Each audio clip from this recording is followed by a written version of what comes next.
Hello, আসসালামু আলাইকুম। সবাই কেমন আছেন? আশা করতেছি সবাই খুব ভালো আছেন।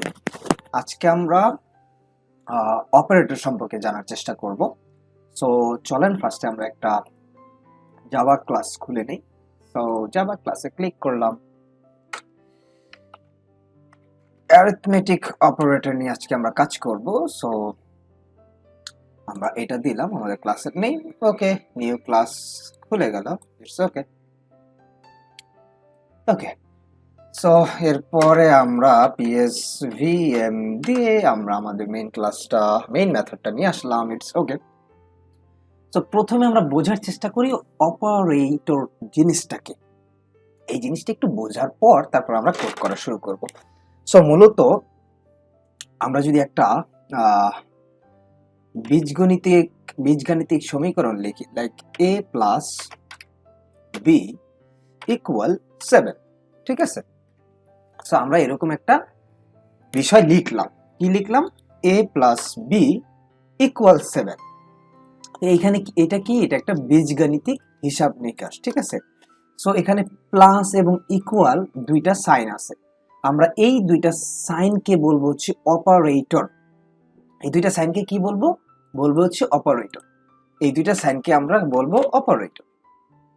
এবং এই এ এবং বি কে বলবো আমরা অপারেন্ড। অর্থাৎ এ এবং বি এর যে ভ্যালুটা, সেই ভ্যালুটা মিলেই আমার অপর পাশে যে ভ্যালুটা দেখানো হয়েছে সেই ভ্যালুটা। তাহলে আমি খুব সহজেই বলতে পারবো এ এবং বি হচ্ছে অপারেন্ড, এবং এই যে এর মাঝখানে এ এবং বি এর মাঝখানে আমরা একটা সাইন ব্যবহার করছি। এখানে 10 এবং এ প্লাস বি এর মাঝখানে আমরা আরেকটা সাইন ব্যবহার করছি। এই সাইনগুলোকে বলবো হচ্ছে আমরা অপারেটর। কি বলবো? অপারেটর। এবং এই যে 10, এই 10 কে আমরা বলবো ভ্যালু, কনস্ট্যান্ট ভ্যালু। অর্থাৎ এ এবং বি তে যেই ভ্যালুগুলো অ্যাসাইন করা হয়েছে সেই ভ্যালুটা কি আমরা এখানে দেখাচ্ছি। তার মানে একে বলবো আমরা কনস্ট্যান্ট ভ্যালু। এবং এই পুরো জিনিসটাকে আমরা বলবো একটা এক্সপ্রেশন। এটা কি? একটা এক্সপ্রেশন, ম্যাথমেটিক্যাল এক্সপ্রেশন বা অ্যারিথমেটিক এক্সপ্রেশন। সো এটাকে আমরা বলবো একটা এক্সপ্রেশন, এবং এই মাঝখানের সাইনগুলোকে বলবো আমরা অপারেটর। এই মানটাকে, ভ্যালুটাকে বলবো কনস্ট্যান্ট, এবং এ এবং বি কে বলবো হচ্ছে অপারেন্ড। এই হচ্ছে আমাদের অপারেটর বিষয়টা। সো আমাদের অনেকগুলো অপারেটর আছে। আমরা যদি একটু গুগলে যাই এবং আমরা একটা ওয়েবসাইট যেটা হচ্ছে জাভা পয়েন্ট, এখানে যদি যাই তাহলে আমরা দেখব বেশ কিছু অপারেটর আছে। Unary operator, arithmetic operator, shift operator, relational operator, bitwise operator, logical operator, ternary operator, assignment operator. আমরা সবগুলো অপারেটর সম্পর্কেই ধীরে ধীরে জানার চেষ্টা করব। এখন আমরা প্রথম যে অপারেটর সম্পর্কে জানবো সেটা হচ্ছে অ্যারিথমেটিক অপারেটর।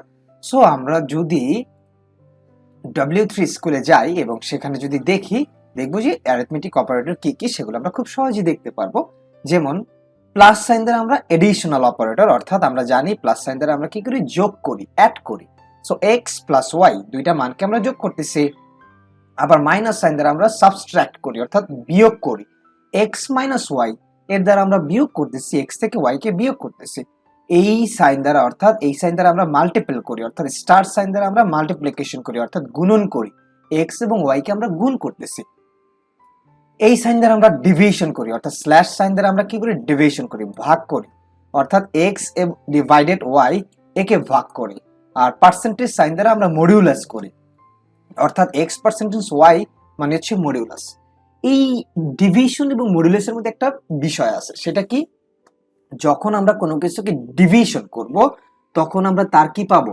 আমরা তখন তার ভাগফলটা পাবো। আমরা তখন তার কি পাবো? ভাগফলটা পাবো। যেমন আমরা যদি এখানে দেখি যে 10 ডিভিশন 2, তাহলে এটাকে ভাগ করলে কত পাবো? 5 পাবো। ভাগ করলে কত পাবো? 5 পাবো, কারণ 2 দ্বারা 10 কে ভাগ করলে আমরা ভাগফল পাই কত? 5 পাই। তাহলে এই 5টাই হচ্ছে আমাদের কি? ডিভিশন। অর্থাৎ আমরা যখন ভাগ করব স্ল্যাশ দিয়ে, তখন আমরা বলবো যে আমরা ভাগফলটা চাচ্ছি। আমরা কি চাচ্ছি? ভাগফলটা চাচ্ছি। কিন্তু যখন আমরা মডুলাস করব, যখন আমরা পার্সেন্টেজ দিয়ে মডুলাস করব, তখন আমরা ভাগ শেষটা চাইবো। অর্থাৎ ভাগশেষ কত? এখানে ভাগশেষ 0। ভাগশেষ 0। আমরা যদি এখানে 9 দিতাম তাহলে ভাগশেষ কত হইতো? 1 হইতো, কারণ 4 দুগুণ 8, ভাগশেষ থাকে 1। অর্থাৎ আমরা পার্সেন্ট সাইনটা যখন ব্যবহার করব, সেটা কি? মডুলাস। সেটা কি হবে? সেটা দ্বারা বোঝাবে যে আমরা কি চাচ্ছি, ভাগশেষটা চাচ্ছি, অর্থাৎ রিমাইন্ডারটা চাচ্ছি, ভাগশেষটা চাচ্ছি। আর যখন আমরা কি করব, যখন আমরা স্ল্যাশ ইউজ করব অর্থাৎ ভাগ ডিভিশন সাইনটা ইউজ করব, তখন আমরা ভাগফলটা চাচ্ছি অর্থাৎ 4.5 চাচ্ছি। তার মানে এই চিহ্ন সাইন দ্বারা আমরা ভাগফল চাচ্ছি, আর মডিউলাস সাইন দ্বারা আমরা ভাগ শেষ চাচ্ছি। কি চাচ্ছি, ভাগশেষ চাচ্ছি। তো আমি মোটামুটি আপনাদেরকে বুঝাইতে পারলাম যে কোনটা ডিভিশন সাইন দ্বারা আমরা কি ফল চাই আর মডিউলাস সাইন দ্বারা আমরা কি ফল এক্সপেক্ট করি। এরপর আছে plus plus. Plus plus that means increment. আমরা যখন কোনো নাম্বারকে এক এক করে বাড়াবো তখন আমরা প্লাস প্লাস করব, আবার মাইনাস মাইনাস যখন আমরা কোনো নাম্বারকে এক এক করে কমাবো তখন আমরা ডিক্রিমেন্ট করব। যেমন আমরা যদি দেখি 9, তারপর আমরা যদি 1 কমাই তাহলে হবে কত, 1 কমাইলে হবে 8, আবার 1 কমাইলে হবে 7, 1 কমাইলে হবে কত 6। যেভাবে এক এক করে কমানো হচ্ছে ডিক্রিমেন্ট। আর আমরা যদি বাড়াই 9, 10, 11, 12 এক এক করে বাড়ানোটা হচ্ছে ইনক্রিমেন্ট, তখন আমরা বলবো প্লাস প্লাস। আর যখন আমরা ডিক্রিমেন্ট করব 9, 8, 7 তখন আমরা বলবো মাইনাস মাইনাস, অর্থাৎ সেটাকে আমরা ডিক্রিমেন্ট করতেছি। এই হচ্ছে আমাদের মূল বিষয়, আমাদের অপারেটরের মূল বিষয় হচ্ছে এটাই। তো আজকে আমরা দেখলাম অ্যারিথমেটিকের কতগুলা সাইন আছে, addition, subtraction, multiplication, division, modulus, increment, decrement. So আমরা এই সাইনগুলো একটা একটা করে অ্যাপ্লাই করে দেখার চেষ্টা করি যে এই জিনিসগুলো কিভাবে কাজ করে। সো প্রথমে আমরা ইন্টিজার নামে একটা নাম্বার একটা ইন্টিজার নামে একটা ডাটা টাইপ নেব।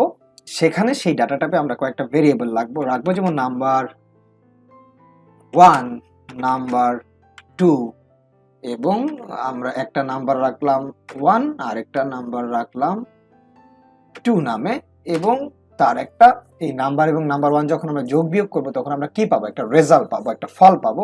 তাহলে আমরা রেজাল্ট নামে আরেকটা ভেরিয়েবল নিয়ে নিলাম। তার মানে আমরা তিনটা ভেরিয়েবলকে ডিক্লেয়ার করলাম, সেই ভেরিয়েবলের ডাটা টাইপ হচ্ছে ইন্টিজার ডাটা টাইপ। এবার আমরা কি করব, সেই রেজাল্টের মধ্যে আমরা আমাদের যোগ বিয়োগ গুণ ভাগ এগুলা রেখে দিব, অর্থাৎ নাম্বার 1, নাম্বার 2। সো আমরা এই দুইটা সংখ্যাকে কি করলাম, যোগ করলাম এবং বিয়োগ করলাম। সো আমাদের ভেরিয়েবলটা বড় হাতের ছিল, ইটস ওকে, নাম 1, নাম 2। সো আমরা ভেরিয়েবলটা ছোট হাতের নেই, তাহলে আমাদের জন্য ইটস বেটার হবে। ওকে ওকে। সো আমরা এই রেজাল্টের মধ্যে কি করলাম, নাম 1 এবং নাম 2 রেখে দিলাম। তার আগে আমাদের একটা কাজ করতে হবে। কি করতে হবে, এই নাম্বার 1 এবং নাম্বার 2 তে আমাদেরকে মানগুলাকে অ্যাসাইন করে দিতে হবে।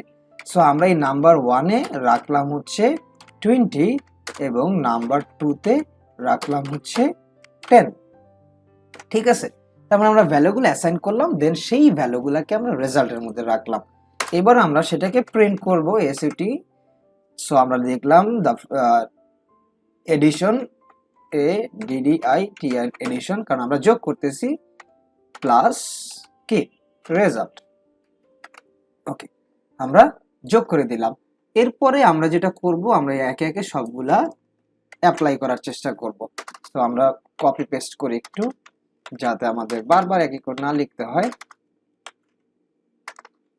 ওকে, সো এইবার আমরা যেটা করব, আমাদের ফার্স্টেরটা ছিল প্লাস, পরেরটা আমরা মাইনাস করলাম, পরেরটা আমরা মাল্টিপল করলাম, পরেরটা আমরা ডিভিশন করলাম, পরেরটা হচ্ছে আমরা মডুলাস করলাম। ওকে, তাহলে পরেরটা আমাদের দরকার নাই। ওকে, সো আমরা অ্যারিথমেটিক অপারেটর সবগুলাই ব্যবহার করলাম, plus, minus, multiple, division, modulus সবগুলাই আমরা ব্যবহার করেছি এবং আমরা আমাদের মানগুলো অ্যাসাইন করেছি। এবার যদি আমরা একটু এই কোডটা রান করি, রান ফাইলে যাব, রান করলে আমরা কিন্তু আমাদের কাঙ্ক্ষিত মানগুলো পেয়ে যাব। সো আমরা এর একটু করি, তাহলে বুঝতে সুবিধা হবে।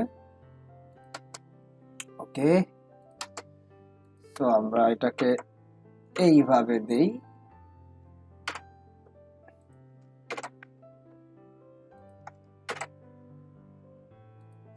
ওকে, তো আমরা সবগুলো দিলাম। এবার যদি আমরা রান করি,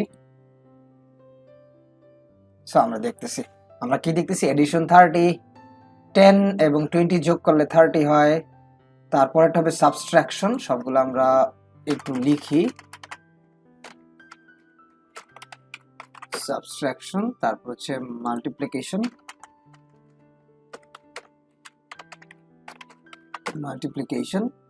তারপর হচ্ছে ডিভিশন, তারপরেরটা হচ্ছে মডুলাস বা রিমাইন্ডার, আমরা লিখি রিমাইন্ডার। ওকে, এইবার যদি আমরা আবার রান করি ফাইলটা, আমরা এবার দেখব কি দেখতেছি। এডিশন 30, সাবট্রাকশন 10 এবং মাল্টিপ্লিকেশন অবশ্যই 200 এবং ডিভিশন 2। আমরা 20 কে 10 দ্বারা ভাগ করলে 2 হবে এবং রিমাইন্ডার 0, কারণ আমরা জানি এখানে কোনো ভাগশেষ নাই। খুব সহজেই আমরা ব্যাপারটা সলভ করে ফেলছি।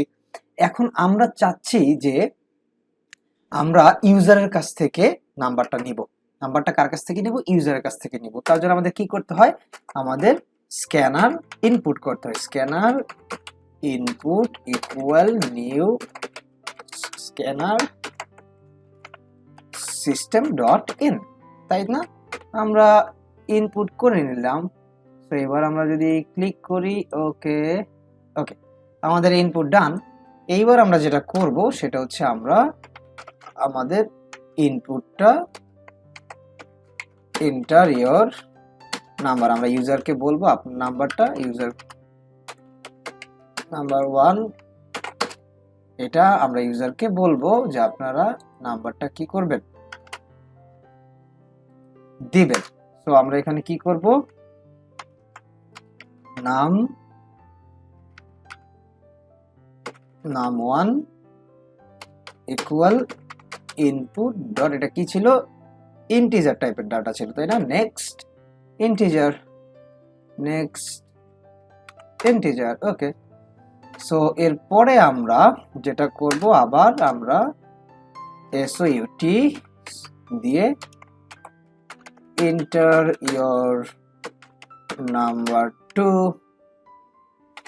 ওকে। আমরা নাম্বার 2 নিয়ে নিব ইউজারের কাছ থেকে, এবং আমরা জানি কোনো কিছু ইউজারের কাছ থেকে নিতে হলে আমাদের একটা ইনপুট নেওয়া লাগে, সেই ইনপুটটা আমরা নিচ্ছি।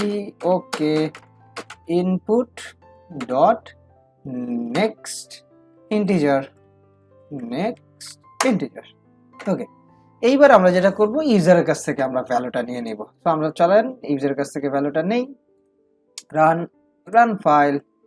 সো আমাদের প্রথম ভ্যালু হচ্ছে আমরা দিলাম লাইক 20, ওকে, এবং পরবর্তী ভ্যালু দিলাম হচ্ছে আমরা লাইক 15, ওকে দিই, ওকে। সো এইবার আমাদের কি অবস্থা হচ্ছে আমরা দেখি। আমরা যদি দেখি তাহলে আমরা দেখব এডিশন 35, দ্যাটস ওকে, এবং subtraction 5, it's okay, multiplication 300, that's okay, division 1 and remainder 5, কিন্তু ডিভিশন শুধু 1 দেখাইছে। 1 এর পরে যে আরো বেশ কিছু আমরা নাম্বার পাবো বা বেশ কিছু পয়েন্টের পরে যে আরো বেশ কিছু জিনিস থাকবে সেগুলো দেখায় না, কারণ আমরা জানি ইন্টিজার নাম্বার শুধু ইন্টিজার জিনিসই কি করে, সে ইন্টিজারটাকেই সে রিটার্ন হিসেবে দেয় বা আপনাকে দেখাবে, আউটপুট হিসেবে ইন্টিজারটা দেখাবে। সো আমাদের যদি ডাবল টাইপ যদি দেখতে চাই আমরা, তাহলে আমরা এখানে একটা কাজ করতে পারি। সেটা কি? DOUBLE double, sorry spelling mistake হয়েছে, DOUBLE ডাবল, তারপর আমরা এইখানে ডাবল করে দিতে পারি এবং এর ভেরিয়েবল একটু চেঞ্জ করে দিতে পারি, like 2 and result 2। So variable একটু চেঞ্জ করে, কারণ একই টাইপের ভেরিয়েবল হয়ে যাচ্ছে।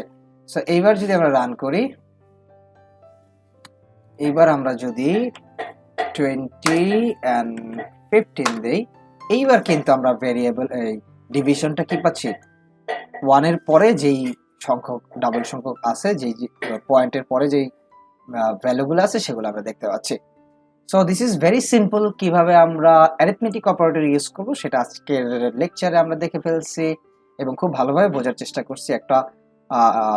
একটা কোড করার মাধ্যমে, একটা প্রবলেম সলভ করার মাধ্যমে আমরা খুব সহজেই প্র্যাকটিস করলে আমরা খুব সহজেই এগুলো বুঝে যাব। আজকের মধ্যে এখানে শেষ। সবাইকে ধন্যবাদ। আমার এই টিউটোরিয়াল ভালো লেগে থাকলে আমার সাথে কানেক্ট হবেন, চ্যানেলটি সাবস্ক্রাইব করে পাশে থাকবেন। সবাইকে ধন্যবাদ। আল্লাহ হাফেজ।